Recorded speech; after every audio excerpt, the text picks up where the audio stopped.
Hey everyone, welcome back to the channel and welcome to part 1 of my Fabreeko Rook Kit build. So I'm going to try to do a thorough build series on this kit and on how to build a Rook. This will still apply for kind of any Rook that you're going to be building. You may be choosing different STL files depending on what mods you want to go with, but I want to just actually have like a really thorough start to finish build guide that hopefully is going to cover wiring, and we'll flash clipper onto our main board and maybe do some tuning and that type of thing. I really would like this to be a nice all-encompassing video or series. I've outlined a couple of my parts here. This obviously isn't everything from the kit, but I wanted to start with the frame, essentially how I would go about building a frame and some new parts that I've added to the kit. So or added to the Rook list of files. So first thing and the most obvious, what I've done here is I have actually made a brand new foot mounts. These are much nicer. I'm very happy with these. They have the Rook logo on them. You don't need any supports to print them. These ones are printed on my X1 dual color. Obviously not everyone has a X1, so this is a 2-part Rook foot. So there's the foot mount here, and then there's the logo. Work very well. I just super glued these in. These print flat like this. Super straightforward, very simple. I spent way too much time on these going back and forth, but I think this fits the frame much better. Really nice clean look. It follows the fillet of the frame. Easier to print. They kind of hide the rubber feet a little bit. I really like how this turned out. So these are what I'm calling MK1.1 parts. So this is revision 0.1. These, of course, will replace all the files that are on Printables.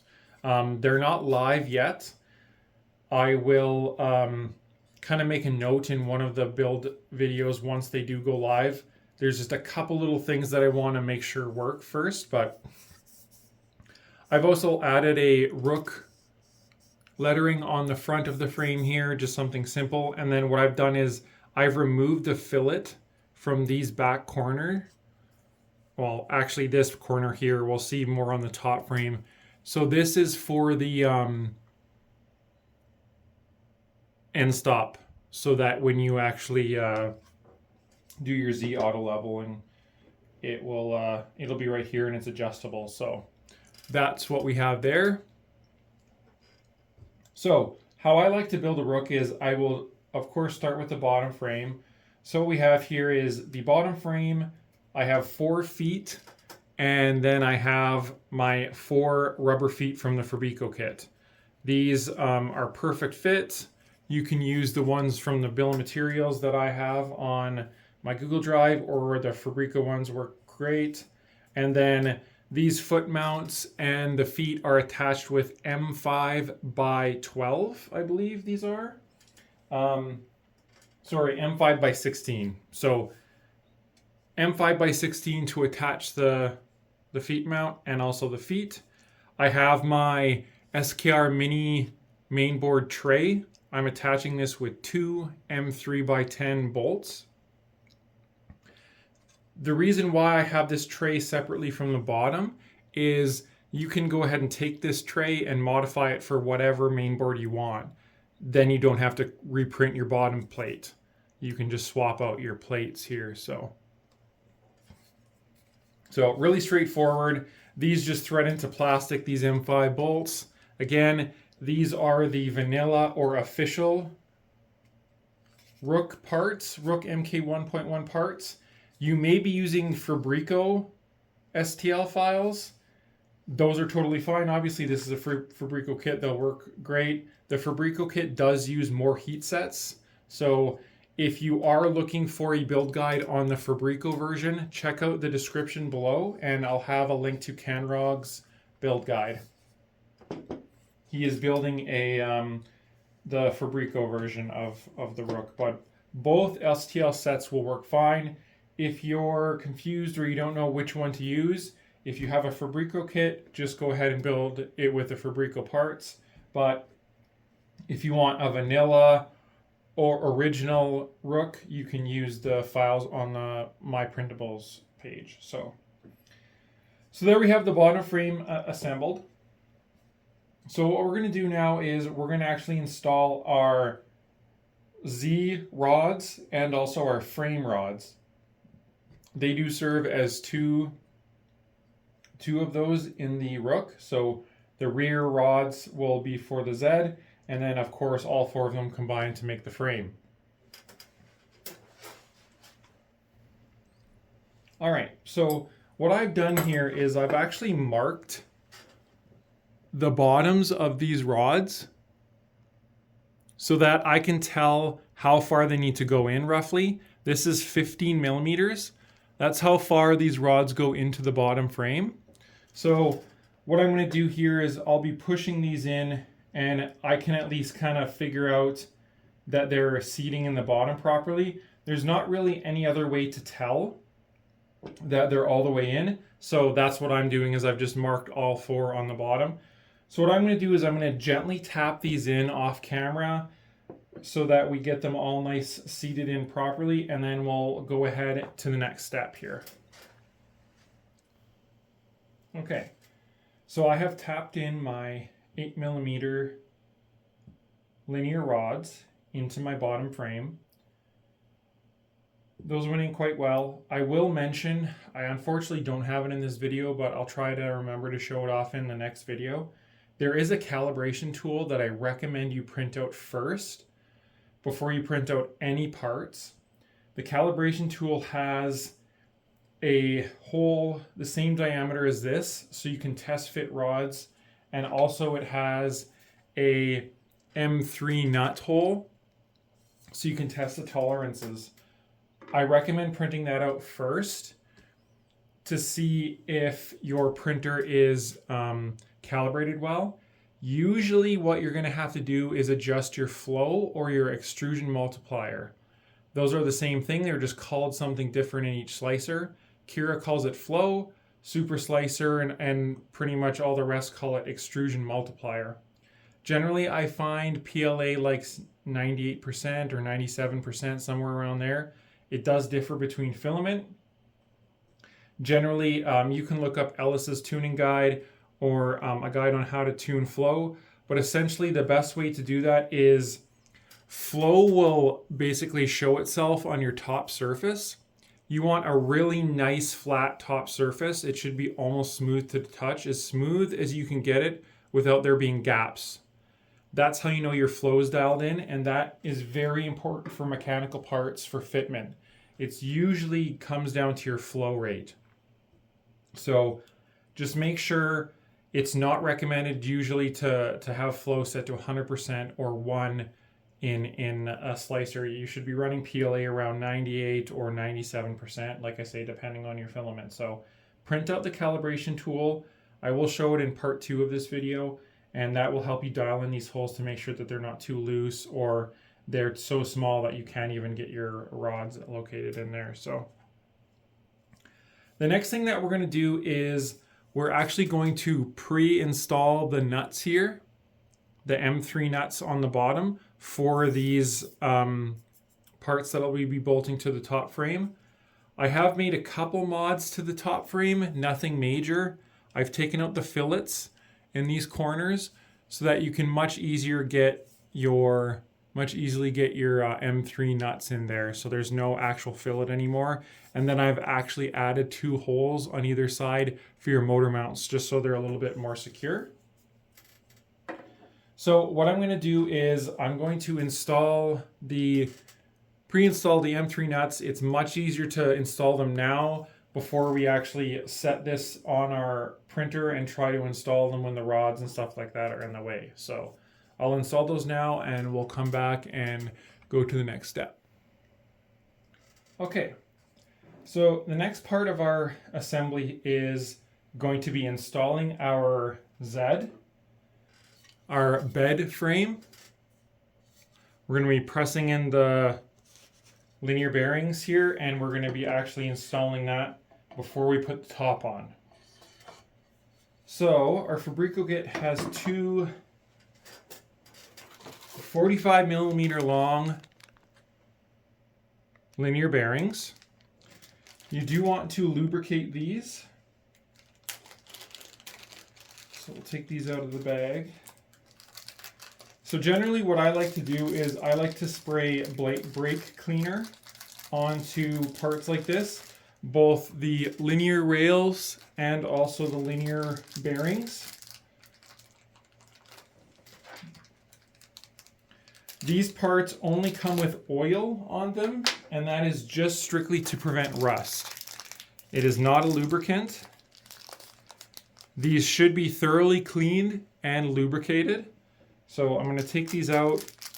What I'll do is I will go ahead and I will take my brake cleaner and I will spray them down. This doesn't have any film. It gets rid of oil and grease and dirt and that type of thing. Works really well for getting all that out of the bearings.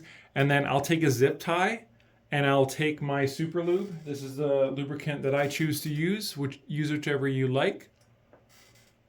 And I'll put it on a zip tie and I'll try to work it into the bearings on the inside. You want to be very generous about this to make sure that your bearings are nice and smooth and operate properly. So I'm going to go do that and we'll jump to the next part. All right. I have lubricated and pressed my bearings into my bed frame. I have made some slight modifications to this bed frame. I've made some recesses here so that shorter length springs will actually fit this frame. Generally, there's 25mm and 20mm springs. The Fabreeko kit comes with 20mm. I've always used 25mm, and not until recently did I find out that some people are using 20mm ones and they won't fit on the thicker frame. So the new MK1.1 bed frame has these recesses in it. And also the pads where the spring bottoms out are higher up. So you also want to install your 45mm bearing so that the top is flush. You want as much travel to the top of the frame as possible so we can touch the nozzle. And we are just going to install the bearings into the rods.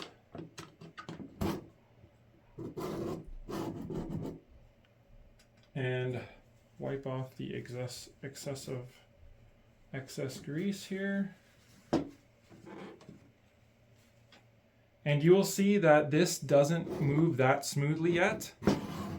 That's because we don't have our top frame on yet. So I have my pre-installed nuts in the top frame. And what I'm going to do now is I'm going to tap this into place so that it sits perfectly flush. And I will be right back. Okay. So I've tapped on my top frame onto my Rook here. I'm actually very happy with how my bed moves. It's not perfect, but it is smooth. It will wear in the more I print with it, but I'm pretty happy with how it sounds and how it feels. You can massage the top level a little bit to get the Z dialed in, but I'm pretty happy with this. It is pretty smooth. I'm very, very impressed with the linear bearings and the rods that came with the Fabreeko kit. This bed has no play in it. The bearings are not loose. I have ordered a bunch of different bearings and rods on Amazon and that type of thing, and this bed frame would be like wobbling up and down, and this is very nice and tight. So I'm very, very happy with that. And like I say, I am happy with the movement of my Z. So Another thing that I've done on the MK1.1 revision is the motor mounts are now officially the same size, meaning they're the same thickness. So when you home, the Y carriage will actually home to both parts of the motor mounts. Before, one motor mount was slightly lower and it would actually only be able to butt up against one motor mount. Now it will fully seat back. It's much easier to tension the belts, that type of thing. So these are now the same size, and the Y carriage now has a nice flat back to actually home onto. We do use centerless homing on this printer, so that will be nice and beneficial for homing the Y. So what I'm going to do is I'm going to go ahead and mount my motor mounts, because we can go ahead and do that. And then what we'll do is we're going to install the linear rails, and then we will actually go to the next step. All right, so a bit of a quick jump cut there, but it's been a day. I completely destroyed my top frame. Don't be a moron like me and make sure your top frame is actually in the correct orientation before you install it. I did that incorrectly, and then I was pre-threading these M3 bolts here for the linear rails, and one of my nuts got stuck inside and stripped and completely messed up, and I kind of just completely destroyed my top frame. So yeah, really fun, but we're here now.